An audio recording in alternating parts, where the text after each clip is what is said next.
तो मियाँ साहब ने $5 अरब को ठुकराया। आपके जो इमरान रियाज को भी उन्होंने माफ करवाया। ये मैं आपको अंदर की बात बता रहा हूँ। अगर इमरान खान को लोगों ने वोट दिया था, अगर वोट दिया था, मैं आपको बताऊं मेरे घर से वोट दिया था।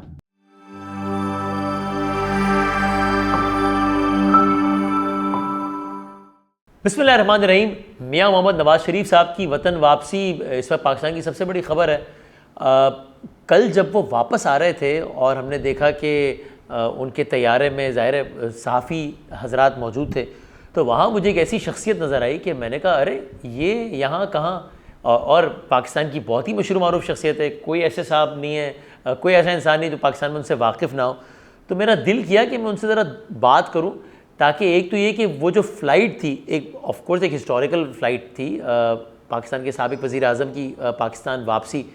चाहे किसी को लगता हो कि पाकिस्तान का ये बहुत ही अच्छा मोमेंट था उनका आना, या किसी को लगता हो पाकिस्तान का बदतरीन मोमेंट था उनका आना, इन एनी केस बहरहाल एक हिस्टोरिकल तो मोमेंट है ये इस हिस्टोरिकल मोमेंट का हिस्सा थे। तो उनसे ज़रा पूछें कि भाई उस जहाज़ का क्या माहौल था। वो जहाज़ में हमने कुछ बदनज़मी की भी कुछ फुटेज देखी थोड़ी सी, वो क्या हो गया था, झगड़ा वगड़ा हो गया, क्या हो गया, और ख़ुद ये क्या मतलब कोई इनका सियासी सफ़र शुरू होने लगा है। इन्होंने भी मुस्लिम लीग नून के लिए तराना लगाया। तो बहुत सारी बातें। वारिस भाई अस्सलाम वालेकुम। वालेकुम अस्सलाम। मदामी भाई कैसे हैं? I hope all is well. आप ठीक हैं? अल्हम्दुलिल्लाह, आप ठीक ठाक हैं सर? मैं बिल्कुल ठीक हूँ। आपका क्या हाल है? बेहतरीन बेहतरीन। जैसे मैंने कहा कल ज़ाहिर सभी देख रहे थे टेलीविज़न, तो वो हम नशरियात भी कर रहे थे। मैंने आपको देखा तो उसी वक्त मैंने आपको मैसेज किया कि ज़रा आपसे जानूँ कि ये फ़्लाइट का अहवाल और सारा कुछ। अच्छा, तो पहले तो बताया ना, ये आपसे किसने रब्ता किया, क्या किया, how are you part of this flight जिसमें नवाज शरीफ साहब वापस आ रहे थे?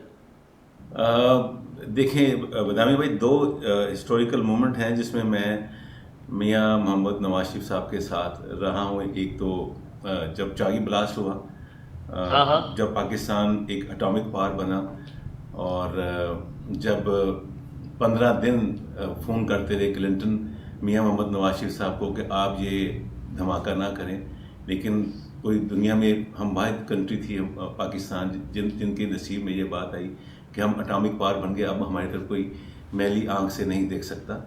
तो मियाँ साहब ने $5 अरब को ठुकराया। ये बात मैं बहुत बार कर चुका हूँ, और कल जलसे में भी उन्होंने ये बात की। तो आप कहाँ थे उस वक्त जब ये चागी का मामला हो रहा था? Sir, I was the only artist over there. जिस तरह मैं कल जहाज में अकेला आर्टिस्ट था, मैं तब अकेला आर्टिस्ट था जिसने 1700 किलोमीटर बाई रोड सफ़र किया, पाकिस्तान का झंडा उठा के, इस परचम के साए तले हम एक हैं गाता हुआ गया। फिर मैं तो आप चागी पहुंच गए थे? आप? मैं चागी पहुंचा 1700 किलोमीटर बाई रोड। उसके बाद चागी के मुकाम से हेलीकॉप्टर पे मियाँ साहब के साथ बैठ के चागी पे, और धमाका हुआ। उसके बाद यानी 28 मई को जब हुआ धमाका, आप चागी किस तारीख को पहुंचे थे? सर, मैं उसी तारीख को जब धमाका हुआ, और मेरे साथ अपना साद रफीक, सबा सादिक, सलमान, उनके भाई जो हैं। और उस दौर में भी बहुत आर्टिस्टों को कहा था मियाँ साहब ने, और साद भाई मेरे पास आए, वारिस भाई ये बहुत बड़ी मूवमेंट है पाकिस्तान के लिए, तो आप हमारे साथ चलें। तो यूजुअली ऐसे होता है बदामी भाई, यहाँ पे लोग ना सिर्फ तस्वीरें खिंचवाने आ जाते हैं, और जब काम करना पड़ता है ना, जब कोई बड़ा मशहूर आर्टिस्ट होता है तो वो काम करते नहीं हैं, वो अपने पैसों को देखते हैं। मैं हमेशा अपने मुल्क को सबसे पहले रखता हूँ, और जहाँ मेरे मुल्क की बात होती है मैं सबसे आगे खड़ा होता हूँ। तो बाकी कोई आर्टिस्ट नहीं आया था वहाँ? कोई आर्टिस्ट नहीं आया था। और अब कुछ आर्टिस्ट ऐसे हैं जो अल्लाह को प्यारे हो गए हैं, और साद रफीक साहब ने सबसे पहले उनको भी कहा, कहते हैं वारिस भाई मेरे साथ कोई आर्टिस्ट जाने को तैयार नहीं है। मैं कहती जी मैं जाऊँगा, क्योंकि पाकिस्तान के लिए बहुत बड़ी मूवमेंट है ये, पाकिस्तान एक एटॉमिक पावर बन रहा है। तो उस दौर में भी क्लिंटन ने 5 बार कॉलें की थी मियाँ मोहम्मद नवाज शरीफ साहब को, और मियाँ साहब ने कहा था, उनको कहा था कि $5 अरब ले लें, हमसे ये धमाके ना करें, 1-2 अरब आप भी रख लें। लेकिन मियाँ साहब ने कहा था नो, मैं ये नहीं करूँगा, मैं धमाके करूँगा। मैं समझता हूँ अच्छा, ये भी कहा था 1-2 अरब आप भी रख लें। मैं समझता हूँ बदामी भाई, that was real, absolutely not. आप एक हेड ऑफ स्टेट को ये बात कर रहे हैं, तो ये हम चीज़ें भूल जाते हैं। जो बच्चे 98 में पैदा हुए हैं उनको नहीं पता कि ये कितनी बड़ी मूवमेंट पाकिस्तान में हुई, और ये किसने की, इसके पीछे कौन था। हम हमेशा बुरी बातों को याद रखते हैं, अच्छी बातों को याद नहीं रखते। दूसरी बात, अच्छा, और ये तो वाकई मैं तो आपसे जहाज़ का पूछने वाला था, आपने एक और हिस्टोरिकल मोमेंट याद दिला दिया, तो उसकी बात बाद में करते हैं। पहले तो इसी का, ये बाकी क्यों नहीं आया? वो ज़रा क्या बाकी ज़रा खौफजदा थे कि कुछ ऐसा गड़बड़ी ना हो जाए? जिस तरह शेख रशीद साहब, आपको याद है ना, वो कहते हैं कि भाई जब धमाका हो रहा था मैं तो पाकिस्तान से बाहर चला गया था सर, आप कि कुछ आगे पीछे ना फट जाए धमाका। उसके बाद जब हो गया तब वापस आया मैं। आपने वो बात याद करा दी जो शेर रशीद ने खुद कहा कि मैं तो भाग गया यहाँ से। तो आई वाज वो बिल्कुल आर्टिस्टों को कुछ वो भी था कि पता नहीं वहाँ धमाका होगा तो आइटम बम फट जाएगा तो पता नहीं क्या हो जाएगा। तो तब थे DGMO जनरल तोकीर ज़िया साहब, तो मैंने वो भी उनसे मेरी अच्छी दोस्ती थी। और मियाँ साहब, आपको ये बताऊँ, मैं आपको तस्वीर भी शेयर करता हूँ अभी, बल्कि आपके पास शायद तस्वीरें पड़ी होंगी मेरी, कि मैं डॉक्टर कदीर के साथ अकेला जहाज़ में बैठ के वापस आया था। और उस दौरान जो मियाँ साहब का खाना पड़ा हुआ था वो हम दोनों ने खाया था। ये बड़ी अच्छी बात है। तो अच्छा। डॉक्टर कदीर साहब को बड़ी भूख लगी हुई थी, कहते वारिस भाई भूख बड़ी लगी है। तो मैं मेरे पास तो अब अकेले थे हम जहाज़ में, वो उनका बलूचिस्तान का प्लेन था, उनका जो गवर्नमेंट का, उस प्लेन में हम आए थे। तो आपके पास तस्वीरें हैं वो, बल्कि आप शेयर भी कर सकते हैं। तो वो क्या वो निहारी पायश आए हुए थे मियां साहब? नहीं, अच्छा खाना, पुलाव था पका हुआ और बिरयानी थी, बड़ा अच्छा वहाँ खाना था। हम दोनों ने फिर खाया, मैंने और कदीर, अल्लाह ताला उनको जन्नतुल फिरदौस में जगह दे, मेरा उनसे बहुत अच्छा ताल्लुक था। और वो जितने भी, मैं हमेशा ये कहता हूँ कि अपने आर्टिस्टों को, अपने बड़े लोगों को इज्जत दें जिन्होंने इस मुल्क के लिए काम किया। अब वो कदीर साहब भी थे, डॉक्टर कदीर थे, जो इस मुल्क के लिए इतना बड़ा काम करके, आपको पता है कि अगर हमारे पास आइटम बम का वो ना होता हमारे पास, तो अभी बहुत से लोगों ने हमें कच्चा ही खा जाना था सर। सही। तो ये और वारिस भाई, आपको कितने दिन पहले या कितने घंटों पहले ये बताया गया था कि भाई हम ये करने लगे और आप आइए? सर मैं तो 1700 किलोमीटर बाई रोड सफर करके गया था, मैं चागी पहुंच गया था, उसके बाद हेलीकॉप्टर पे वहां गए थे, क्योंकि लेकिन आपको यानी पता था ना कि यहाँ होने वाला है, तो आपको कितने भाई दिन मुझे पहले एक महीना पहले पता था, क्योंकि साथ रफीक भाई आए मेरे पास, बल्कि उन्होंने, अगर आप, मेरे एक प्रोग्राम है, अब मैं पता नहीं आपको बताऊं, एक दिन जियो के साथ, उसमें ये पूरी स्टोरी बताई उन्होंने कि ओनली वारिस भाई थे जिन्होंने 1700 किलोमीटर बाई रोड सफर किया हमारे साथ। और तो आपको एक महीना पहले बता दिया था कि हम ये करने लगे, तो आप चल पड़े फिर? मैं चल पड़ा था सर, क्योंकि मेरे मुल्क की जहां बात होती है मैं सबसे पहले वहां खड़ा होता हूँ।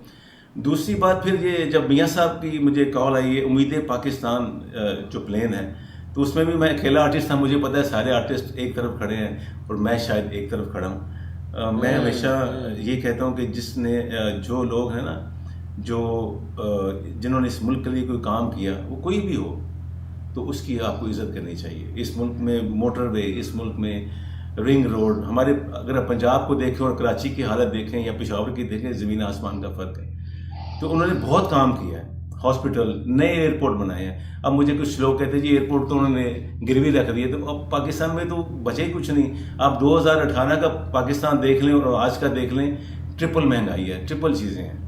तो फिर, अब मैं नाम तो नहीं लेता पार्टी का, वो कह के जब बरूदी सुरंगें बिछा के गए हैं।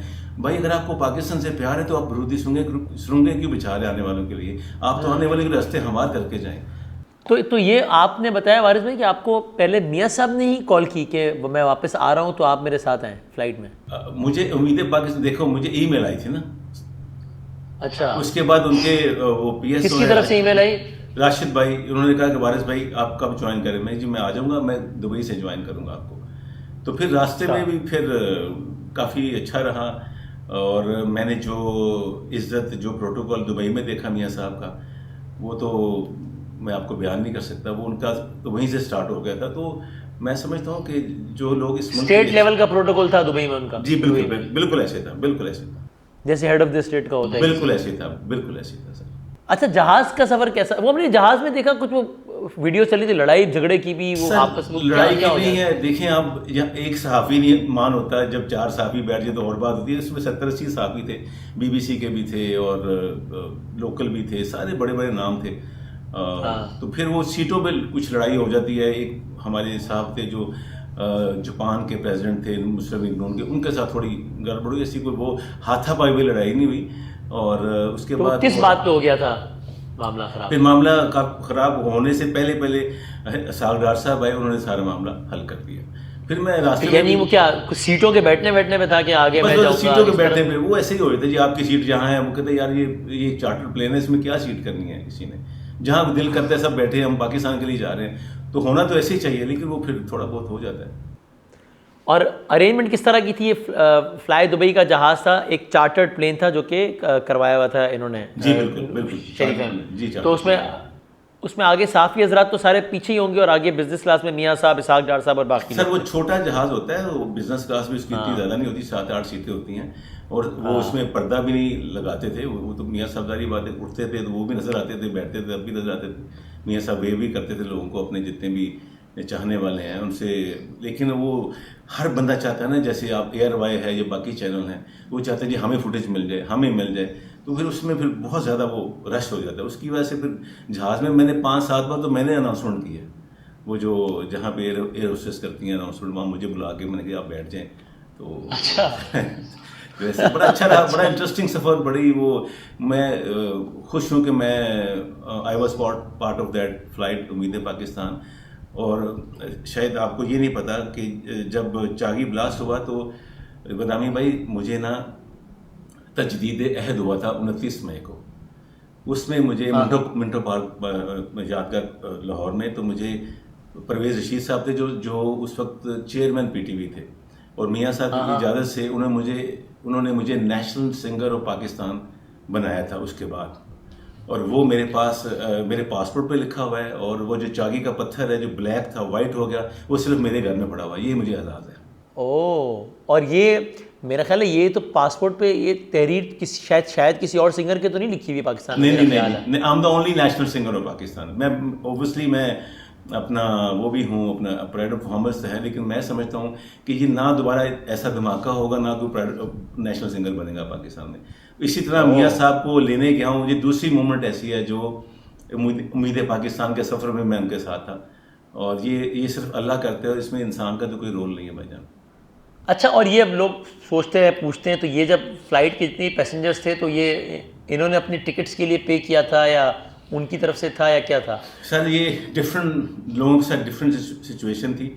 मियाँ साहब का जो जहाँ मोहब्बत है वहाँ टिकट का कोई पे नहीं था, जहाँ मोहब्बत नहीं है फिर उनको थोड़े पे, क्योंकि मियाँ साहब खुद भी पैसे देते तो ये भी एक न्यूज़ बनते नहीं, पता नहीं इनके पास पैसा कहाँ से आ गया, मुल्क की लूटी हुई दौलत, लोग क्या क्या बातें करते हैं आपको पता है। तो फिर उनको इस तरह किया कि सबको, हमने किसी को पे नहीं किया। अब मेरी बात समझिए जो मैं बात कर रहा हूँ। अच्छा, ठीक है, ओके।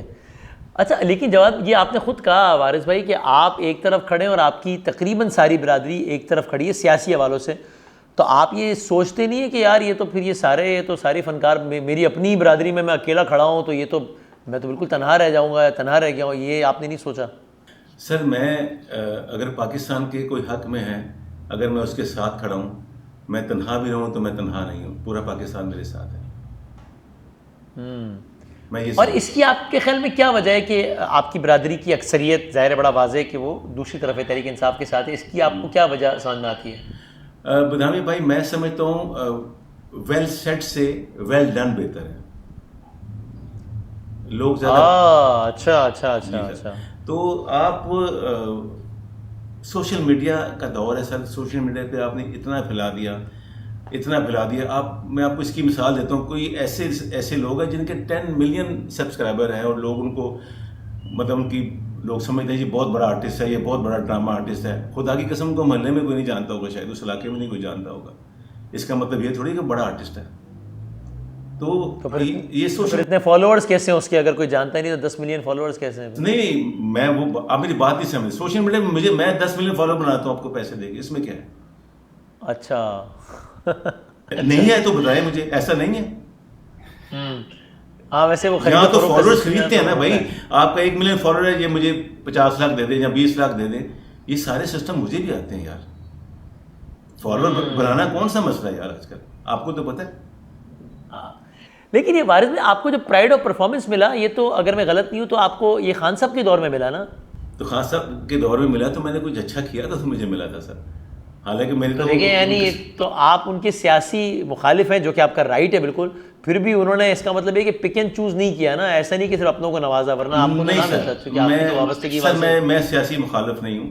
मैं समझता हूँ कि इमरान खान ने सोशल मीडिया पे बहुत होप दिलवाई लोगों को, सोशल मीडिया पे बहुत कुछ दिखाया कि हम ये करेंगे। अब 4 सालों में कुछ नहीं हुआ। अगर इमरान खान को लोगों ने वोट दिया था, मैं आपको बताऊं, मेरे घर से वोट दिया था इमरान खान को कि चेंज के लिए, चलो जी चेंज देखते हैं पाकिस्तान में। आपने वोट दिया तो आपने चेंज तो दी, पहली चेंज आपने उस्मान बुज़दार के उसमें दी, आपने हमें कि आपने सीएम उस्मान बुज़दार लगा दिया, जो मोहल्ले का भी कभी काउंसलर नहीं था। ये चेंज थी। 12 करोड़ के ऊपर आपने ऐसा बंदा बिठा दिया जिसको पता ही कुछ नहीं है। लोग आप पे ट्रस्ट कर रहे हैं। और ये बात फिर एंड तक पहुंची, चीफ ऑफ आर्मी स्टाफ ने भी कहा, हर बंदा कहते थे यार ये क्या किया आपने।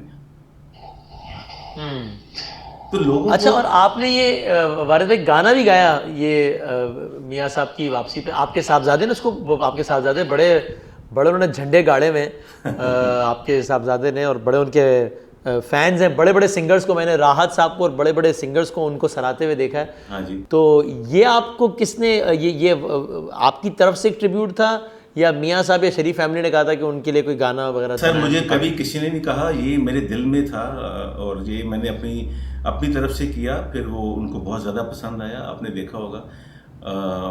इसकी जो मैंने पहले तैयार किया था वो ये था कि मुझे तन्हा समझ के करने चले थे, हर कोशिश नाकाम मेरी, सब देख लो अब मैं तन्हा नहीं, मेरे साथ है पूरी कौम मेरी। तो ये मैंने था, तो इसमें थोड़ा सा वो उनको लगा कि शायद वो किसी और तरफ ना चला जाए, तो फिर उन्होंने कहा कि किस तरह बनाते हैं, गिलने बाजू गिलने सर, खड़े हैं हम मैदान में, मुस्लिम लीग नून का नारा गूंजे पाकिस्तान में।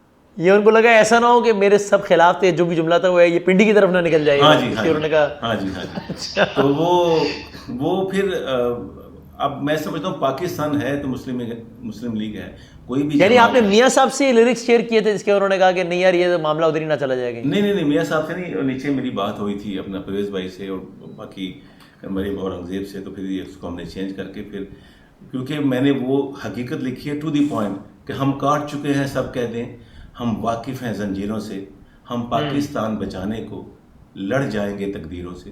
तो ये मैंने उस तरह लिखा, और क्योंकि मैं पार्टी के लिए सॉन्ग बनाया, मैं एक दिन के लिए ये सॉन्ग नहीं बनाया था।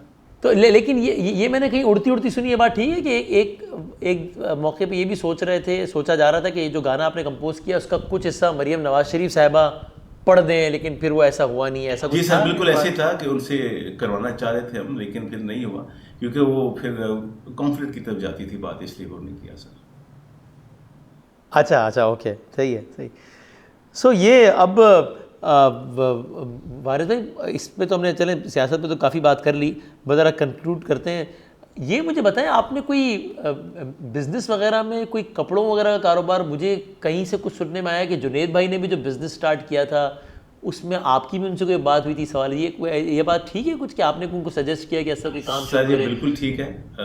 अच्छा, ये तो बताया ना मुझे, ये तो मुझे सुनने में आया कि ऐसा कुछ मामला भी था। मैंने किसी से पूछा, मैंने वारिस भाई का इंटरव्यू करने, कहा भाई आप तो जुनेद साहब के साथ रहे, बदामी साहब, आप उनसे ये तो पूछें, वो आपको बड़ी ज़बरदस्त बात बताएंगे कि क्या मामला था। पाकिस्तान में सबसे पहली जो बुटीक थी मैंने बनाई थी, किसी भी आर्टिस्ट, किसी भी खिलाड़ी, किसी की भी। तो वो फिर एक बार हम शो पे गए थे इकट्ठे, जुनेद भाई अल्लाह ताला उनको अपने जवाहर रहमत में जगह था फरमाए। तो वो हम लिफ्ट में थे, तो रीमा थी, मैं था और रीमा जी थी हमारे साथ। उनका शो था, साउथ ले गया था मैं अमेरिका में। तो मुझे जुनेद भाई कहते हैं, वारिस भाई आपकी ज़बरदस्त बुटीक है और बहुत अच्छा आपका काम है, मैंने सुना है, तो आप मुझे ना अपनी एक शॉप दे दें। तो मैंने ऐसे उनको देखा, मतलब एकदम से उन्होंने मुझसे भी शॉप मांगी। मैं कहा मेरे पास वहाँ काफ़ी दुकानें हैं, एक आप ले लें। फिर उन्होंने यहाँ पे बुटीक शुरू की, मेरी बुटीक के बिल्कुल साथ। अच्छा, में, हाँ जी, उनकी वो पहली बुटीक थी। और वो किस नाम से थी उस वक्त? जुनेद के नाम से, जे के नाम से थी। अच्छा। मेरी थी सबरीना के नाम से, उनकी थी जे के नाम से। तो बस वो यानी आपने उनको उस बुटीक के सेटअप में हेल्प किया कि वो आप? जी बिल्कुल टोटल मैंने हेल्प की उनको, टोटल। तो उसके बाद आज उनका माशाल्लाह ब्रांड है। मैंने बड़े लोगों की हेल्प की है सर, लेकिन वो बस इसीलिए अल्लाह ताला मेरी हेल्प कर रहे हैं। अरे भाई, ये तो बड़ी ज़बरदस्त बात है यार, क्या बात है। वो कहते हैं ना, do good for the people and good will come to you, ये वो बात है। सही बात है, सही है। और ये बताएं कि वारिस भाई, ये जो पिछले दिनों जब मियाँ साहब लंदन में थे और उनकी फिर कुछ मुलाकातें शुरू हुई, अलीम खान साहब गए, उनसे मिले, उसमें भी आपने कोई रोल शोल प्ले किया था मुलाकात करवाने में? अब सारी बातें आप पूछें।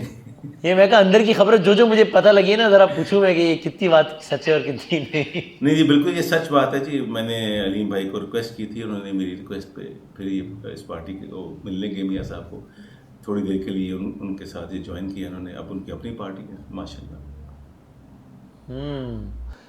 तो और आपको लगता है इन दोनों पार्टीज़ का मिलाप हो सकता है या साथ चल सकती है पार्टी, या एक दूसरे की मुखालिफ हैं, ये अलीम साहब वाली पार्टी और मियाँ साहब वाली?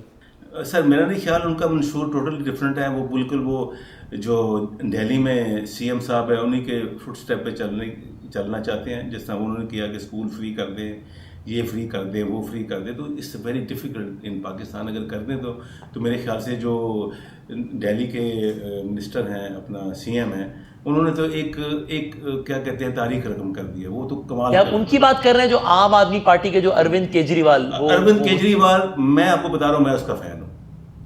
He is such a big man कि उन्होंने ऐसा काम किया इंडिया के अंदर कि आपको बता नहीं सकता। कि उन्होंने हर लोगों ने अपने प्राइवेट स्कूल से बच्चे उठा के तो गवर्नमेंट स्कूल में डाल दिए उन्होंने। बड़ी इंटरेस्टिंग स्टोरी है, हम किसी दिन इस पे अलग एक वीलॉग करेंगे कि वो पार्टी किस तरीके से उठी, अरविंद केजरीवाल किस तरह है, आम आदमी पार्टी, और बड़ा इंटरेस्टिंग है, हम करेंगे। सर वो तो सीएसएस किया हुआ बंदे ने, उसने देखा हर तरफ करप्शन है। सर वो जो 200 यूनिट फ्री किए हैं घर के, यहाँ तो 200 यूनिट फ्री किया ना, वो भी नहीं फ्री है। उन्होंने बिजली फ्री कर दी, पानी फ्री कर दिया घरों में। इतना खूबसूरत काम किया कि ऑलरेडी गवर्नमेंट के जो स्कूल हैं वो पुराने बुरे हाल हमारे भी यहाँ दिखाते हैं सोशल मीडिया पे, भैंसें बंधी हुई हैं, बकरियां बंधी हुई हैं। उन्होंने उन्हीं स्कूल के अंदर जो एग्जिस्टिंग स्कूल थे उसके अंदर उन्होंने नई बिल्डिंग्स बना दी। जो लोगों ने अपने 20 जगह यूनिट दे दिए। हम कराची वालों को तो खाली यूनिट इंचार्ज और सेक्टर इंचार्ज समझ में आती है, हमारा तो अलग ही। सर 20 लाख बच्चा प्राइवेट स्कूल से उनके स्कूलों में आ गया। सर ये कितनी बड़ी चीज है। तो टुवर्ड्स एंड आप यानी आप इस वक्त क्या नून लीग के कारकुन हैं, ओहदेदार हैं, सपोर्टर हैं, क्या है, क्या कहें? मैं जी सपोर्टर हूँ उनका। अच्छा, कारकुन नहीं है? और जब तक वो पाकिस्तान के लिए अच्छा काम करेंगे मैं उनका सपोर्टर हूँ। तो फिर हम एक्सपेक्ट करें कि अभी अगले इलेक्शन में कोई एमएनए, एमपीए या मार्च में सेनेट भी आ रहा है? नहीं, सर ये काम करना होता तो मैं बहुत पहले कर चुका होता, बहुत पहले बन चुका होता। अच्छा, यानी आप कह रहे हैं, मैं आप ऐलान कर रहे हैं बाकायदा कि मैं सियासत का कोई ना मेरा इरादा था ना है, कोई टिकट ऐसी बात नहीं सर, नहीं कोई ऐसा ना है ना। हाँ, अगर मुझे पाकिस्तान के लिए कोई ऐसी चीज़ दें कि इस चीज़ को सही करना है, वो मैं कर सकता हूँ। ये मुझ में क्वालिटी है, अल्लाह का शुक्र। कोई ओहदा दें, जिस तरह अबरार भाई वो हिलाल अमर कर रहे थे, या इस तरह कोई चीज़, कोई ऐसी चीज़, कोई जैसे हमारे शोबिज़ में बहुत ज़्यादा वैक्यूम है, बहुत ज़्यादा ऐसे काम हैं जो शोबिज़ में आप कर सकते हैं। हमारे इतने बड़े आर्टिस्ट हैं और उनको अभी वो लाइमलाइट में नहीं है। जो उनको बहुत कम काम करना आता है वो बहुत ऊपर है, जिनको बहुत काम करना आता है वो उनका पता भी नहीं है। अबरार भाई साहब की कभी बात या कुछ होती है? जाहिर आपकी फील्ड की हैं और फिर पीटीआई में बिल्कुल मेरा भाई है, बड़ी मोहब्बत है अबरार भाई से मेरी। हम जब भी बात करते हैं फिर ज़्यादा हंसते हैं हम, बातें कम होती हैं। मेरी बड़ी मोहब्बत है अबरार भाई से। अच्छा, चलो ये तो अच्छी बात है। मैं हर जगह ये कहता हूँ कि भाई इस कल्चर को प्रमोट करना चाहिए कि सियासी इख्तिलाफ अपनी जगह हो, लेकिन सियासी इख्तिलाफ वाले थोड़ी कि कोई किसी का दुश्मन बन गया है यार। मतलब साथ बैठ के चाय पीनी चाहिए, उठना बैठना चाहिए। वो अपना वोट डाले, अपने सियासी नजरिए पर है, ये अपने नजरिए पर है, इसमें क्या मसला है? सर होना तो ऐसे चाहिए, हमने कोई जायदाद थोड़ी बांटनी है।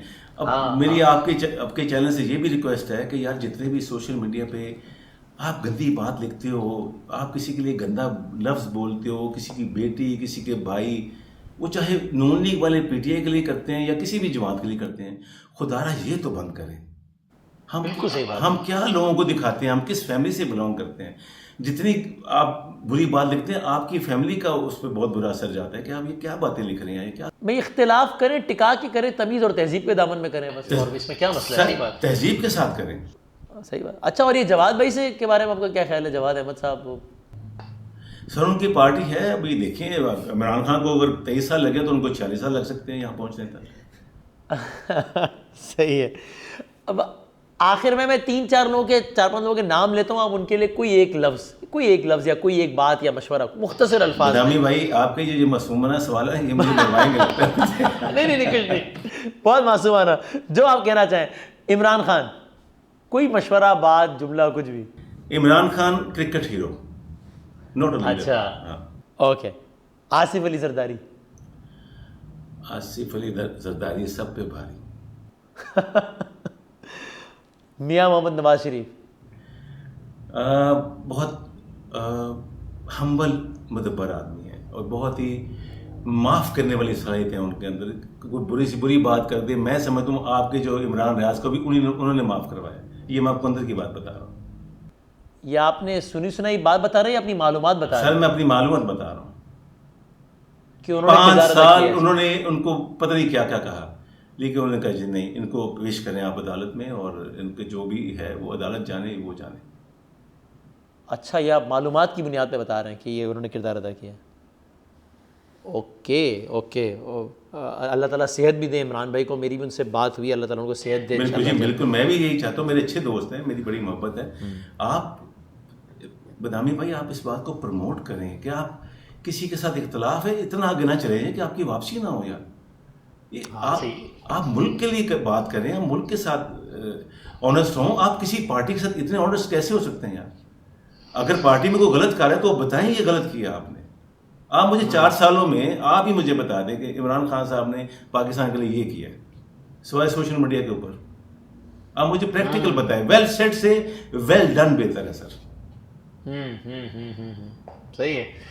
And towards the end fine one word for general Asim Munir. General Asim Munir मेरे बहुत फेवरेट हैं। उनकी जो माथे की चमक है, कभी आप उनको लाइव देखें तो आपको पता चलेगा। जनरल आसिम मुनीर ही वो शख्स हैं जिन्होंने प्रूव किया आते 3 महीने के अंदर कि हाँ मैं ये कर सकता हूँ। स्मगलिंग रोक दी, डॉलर लोग समय, मैं अमेरिका में था, लोग मुझे कहते हैं वो 500 का डॉलर हो गया, 500 का। मैं वाहिद शख्स था, मैं कहता नहीं होगा, ये 250 पे होगा, ये 250 पे आएगा। मैं आज आपको बता रहा हूँ ये 230 पे आएगा। अच्छा, जिन लोगों ने डॉलर संभालने बेच रहे हैं। आप पाकिस्तान के लिए क्या ऑनेस्ट है यार? आप तो अपनी करेंसी को डिवैल्यू करके घरों में डॉलर रख रहे हैं। ये कौन सी ऑनेस्टी है पाकिस्तान? फिर हम बातें करते जी हमें पाकिस्तान ने क्या दिया, हमें पाकिस्तान में ये नहीं मिल रहा। भैया आप जो अमीर लोग हैं वो सब कुछ तो अपने घरों में रखते हैं, डॉलर हो या कोई चीज़ हो। आप पाकिस्तान को क्या दे रहे? डिवैल्यू तो आप कर रहे हैं करेंसी को।